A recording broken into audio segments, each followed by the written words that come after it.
From the studios of Farm Journal Broadcast, this is AgDay.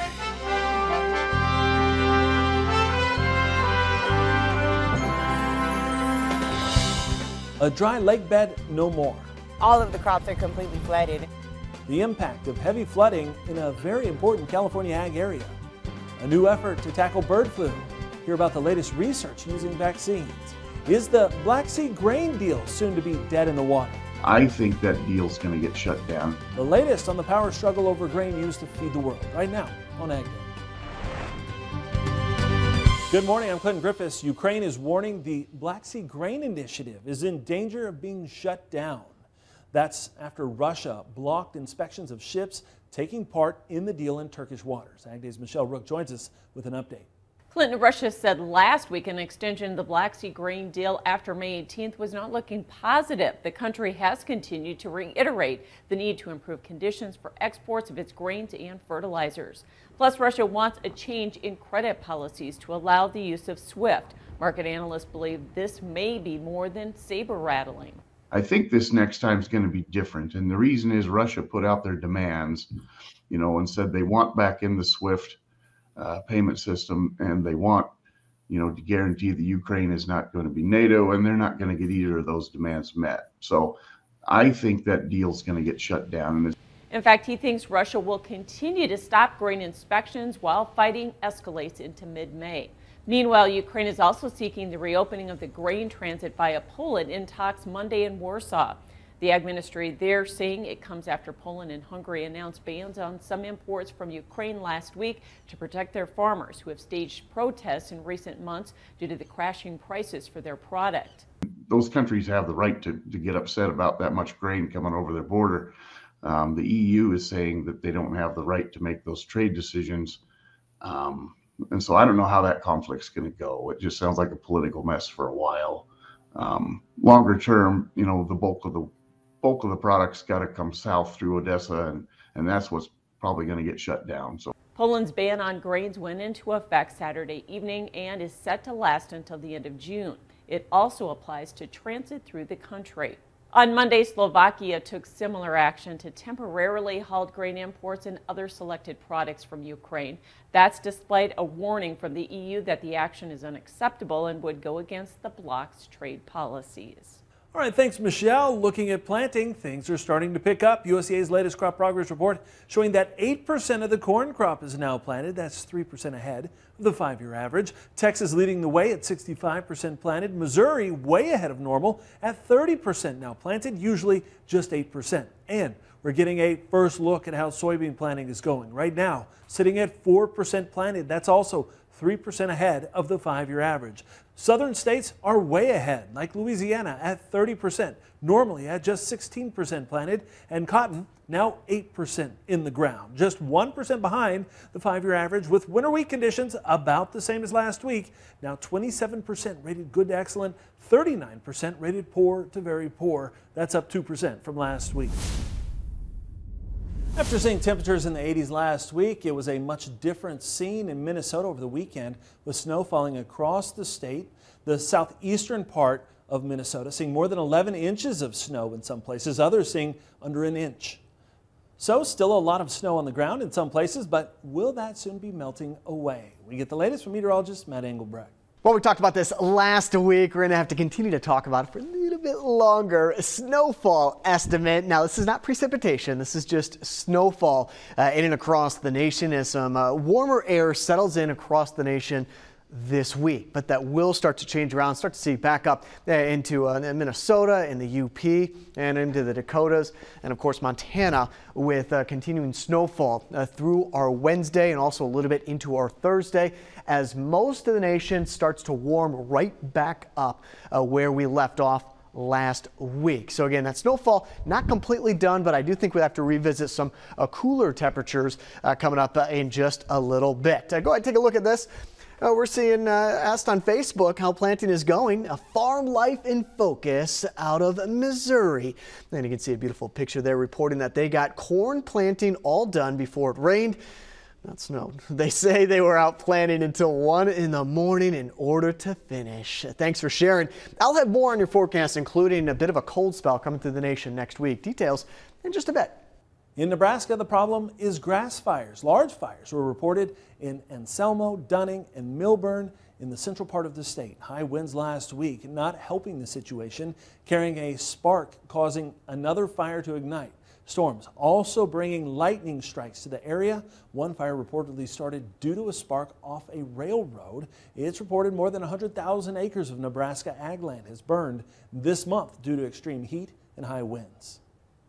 The U.S. is now testing 4 potential bird flu vaccines for poultry. The trials are being conducted by USDA's Ag Research Service. Agency saying it's testing 1 vaccine from Zoetis, 1 from Merck, and 2 developed by the Ag Research Service itself. Now, Zoetis says it previously supplied its vaccine to a USDA stockpile back in 2016, but it was not used. USDA says initial information from a study using a single dose of a vaccine are expected next month, while results from studies on 2-dose vaccine regimens are expected in June. If the trials are successful, it could take up to 2 years for a vaccine that matches the current virus to be made commercially available. China is reporting a 3rd human case of avian influenza and a first death. The country's National Health Commission says an adult with several other medical conditions from Guangdong province became ill in February. They were hospitalized with severe pneumonia and died last month. The previous 2 human infections with H3N8 were reported in China last year. Now, officials say this virus is not thought to pose a risk to the health of the U.S. public right now, and they say it is unrelated to the virus currently spreading among wild birds and poultry in the U.S. and around the world. A strike in Argentina helping push soybean prices higher while cattle also continue to climb. We'll have details next in analysis. And later, a massive lake in the middle of farm country. We'll get the history behind Tulare Lake and what farmers are worried about as snow begins to melt in the country. AgDay is brought to you by Lamar's Toy Store, the largest and most diversified farm toy store in the U.S. They have new and old and do restorations and customizations too. You need to see it to believe it. Visit lamarstoystore.com or call us at 712-546-4305.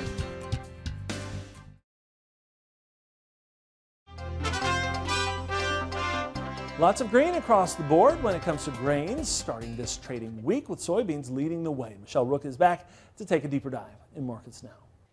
Monday's market closes were higher in both grain and livestock futures trade. Matt Bennett with agmarket.net joining us. And Matt, it really felt like a risk-on day on Monday. Yeah, certainly. I mean, you look down the board, up, down, basically grains were up, cattle were up, hogs were up. Awfully nice day. Now, that's not the way the day started. You know, corn market actually looked kind of like it was going to be mixed at best. Yeah. Beast corn kind of led the thing higher. I'd say soybeans may have led the whole ags higher because they were the ones that were shining the brightest earlier on. But bottom line is we absolutely saw some buying come in at the start of the week, which was nice to see. I think a lot of it had to do with weather. Yeah, I was going to say weather was part of soybeans play, also the Argentina strike, perhaps by the grain inspectors, but weather was probably the most dominant, huh? I think so. I think, you know, you went in this last week and there's a lot of folks saying, holy cow, we're seeing just incredible progress. Progress report certainly is going to show some good progress for both corn and beans. But the bottom line is that you come in on Monday and over the weekend and you talk about all this cold weather. You know, the 2-week forecast does not look conducive. And you look at the calendar, all of a sudden you're thinking, hey, some folks may not get started till May. Market starts to get a little nervous then because you don't know what the forecast is going to look like as of the 1st of May. So there's definitely a lot of concern over cold temperatures, whether it's been put in the ground or not. It definitely causes some issues. So we held support in both November beans and December corn where we needed to as well. Do you think 13 and 550 are going to hold here for a while? For right now, I think we feel safe. I've said this a couple of times, though.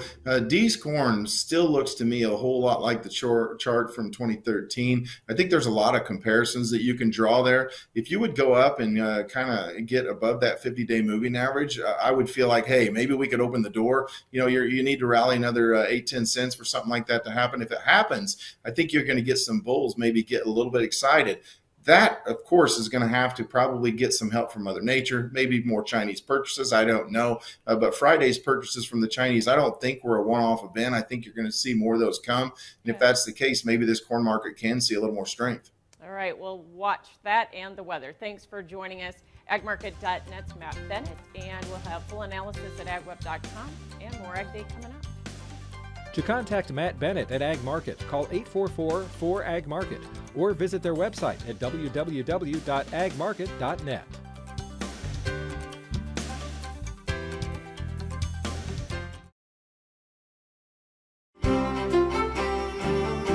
AgDay Farm Country Forecast is brought to you by Calhoun Superstructure, engineered fabric buildings serving the agriculture and fertilizer industries for over 30 years. Visit calhounsuperstructure.com/AG.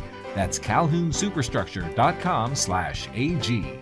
I'm Chief Meteorologist Matt Engelbrecht talking about that forecast. Now, temperatures, like I mentioned just a bit ago, they're going to go right back up where they left off last week. The difference is I don't expect 6-7 straight days of above average highs or record-breaking heat across the nation. Rather, we'll get a bit of a surge of some warm air. As you can see, afternoon temperatures more in the 70s as that cold air starts to retreat back up here to the north and to the northeast. And a low pressure system that brought us some snow on Monday is going to be moving to the north and to the east with warmer air in its wake. You check out what's going on the west coast. I always use this as a good indication of kind of where that pattern is going to go in that 7 to 10 day period.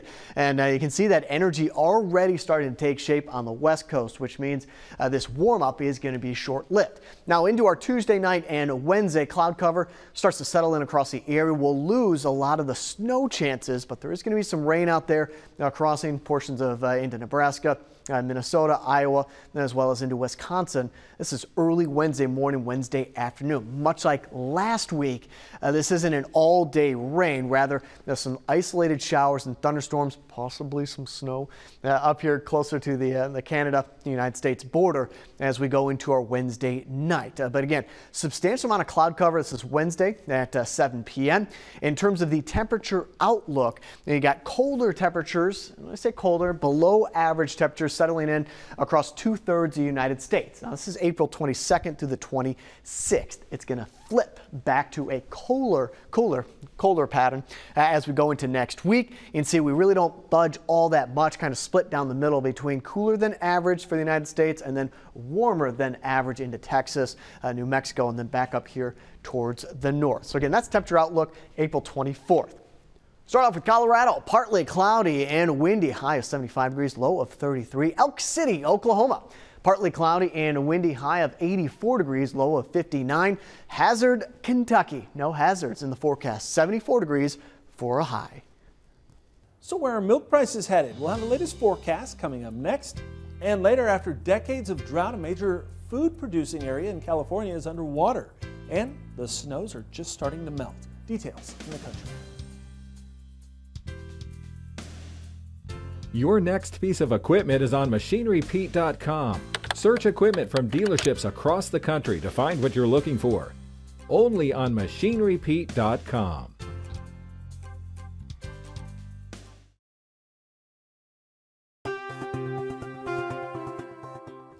Milk markets continuing to struggle under the weight of higher production in the United States. The Class 3 milk and Class 4 prices have dipped below $18 per hundredweight for the May and June contracts and won't improve until at least midsummer, say analysts. USDA's projected higher milk production in the last WASDE report at 228.7 billion pounds on a larger expected cow inventory. Now that could keep near-term pressure on prices while demand may be slow to rebound in the grocery store. What we'll look for when you get price pullbacks, demand doesn't just spring up overnight. It grows over time. Demand grows when prices set back. It's a economic principle that's as old as the ages. Lower prices equal higher quantity demand. So we do expect demand to increase and pick up, and ultimately that helps provide a floor. Meanwhile, exports of dairy products are forecast by USDA to be lower for 2023, with imports of many products rising. However, the agency looks for Class 3 prices to improve later in the year, pulling the all milk price up to $20.65 per hundredweight. 6 men are accused of running a dairy products theft ring that involves more than $1 million worth of stolen items. Miami-Dade police calling the investigation Operation Got Milk. Now, according to investigators, all 6 worked for Island Dairy in Miami. It's a milk distributor that worked with MacArthur Dairy. Investigators say the suspects would manipulate the ordering system, causing extra dairy products to be loaded onto the distribution company's delivery trucks. Now, once out for delivery, the drivers would transfer the extra dairy products to another delivery truck. Island Dairy conducted an internal investigation that led to identifying the suspects. Now, investigators say the men stole nearly $1 million worth of milk and crates since 2021. The suspects face grand theft and organized scheme to defraud charges. An old lake in California has reappeared. We're off to Tulare, California, where winter storms have resurrected a ghost lake in a major food-producing area. Details in the country.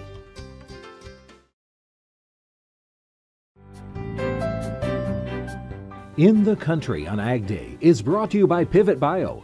What if you had the nitrogen you need already on seed? Pivot Bio is the first company to apply nitrogen on seed. The nitrogen you need, now on seed, from Pivot Bio. Learn more at pivotbio.com. A relentless surge of atmospheric rivers have not only brought flooding and record snows to California, that's also resurrected a previously dry lake bed in Tulare. Today, it looks more like an endless sea than endless farm fields. And as Bill Weir reports, that's not good news for the farmers who've been working the land for generations. In California's Central Valley, farmers have spent much of the last 20 years praying for rain. But then came this winter of relentless rivers in the sky, enough to bring a long-dead lake back to life and drown over 150 square miles of farmland and counting. So now they pray for the water to stop. It is mind-blowing to realize that if you'd stood here for the last couple of generations, you'd be watching the sunset over dusty fields of cotton or alfalfa or pistachio trees, and now it is waterfront property. I had no idea Tulare Lake was once the biggest freshwater body west of the Mississippi, but it was dammed and diked and drained to build a $2 billion agriculture industry. And now it's back. It's proof that water never forgets. And this may just be the beginning, because behind those clouds over there, the Sierra Nevadas are so packed with snow. It's 260% above normal. And sooner or later, that's going to melt, which is only going to make this flooding worse and last longer. The last time it flooded this dramatically here was 1983, and it took 2 years to dry out. You were telling me about the effects in '83. Yes. The town hollowed out pretty much. Yes, I was on the school board at that time in 1983, and we lost half our school population, about 1/3 of our city population. And a lot of the people that were field workers lost their homes, their cars. And this time, in addition to the dripping time bomb in the mountains, Corcoran is many feet lower in elevation after years of over-pumping groundwater to grow thirstier crops. Made this one of the fastest sinking areas in the nation. So the ground has literally sunk in some places by 10 or 15 feet over the past decade. That has literally changed the topography of the historical lake bed. Some places are lower even than they were the last time there was a big flood event. So there's quite a few unknowns. That is UCLA scientist Daniel Swain, and last summer he published a paper that found weather whiplash will become only more extreme on an overheating planet. And worst case, Tulare Lake could grow into a vast inland sea. That as disruptive and as damaging as this year's flooding has been, it's still nowhere near close to what we foresee as the plausible worst case scenario. The levee that we're standing on is called the Corcoran Levee. It's a 14.5 mile levee that protects the city of Corcoran, the 2 state prisons, the residents here. There's about 22,000 residents and about 8,000 inmates. And so the work behind us that you'll see over here with the tractor work in the distance, they're actually building the levee up another 4 to 5 feet. God willing, that'll protect the city of Corcoran. There's a race against the melt, basically. That's exactly right. So we've been fortunate with a very slow, mild spring so far, but we know the heat's coming. All of the crops are completely flooded and ruined. So it takes a lot of jobs from people. That's a lot of food that we provide for up and down California and all around the nation. It's pretty scary. And unfortunately, this is just the beginning, right? Because very beginning. The big melt hasn't even really begun. Yes, this is just from the rain. The snow melts. There's nowhere for it to go besides here.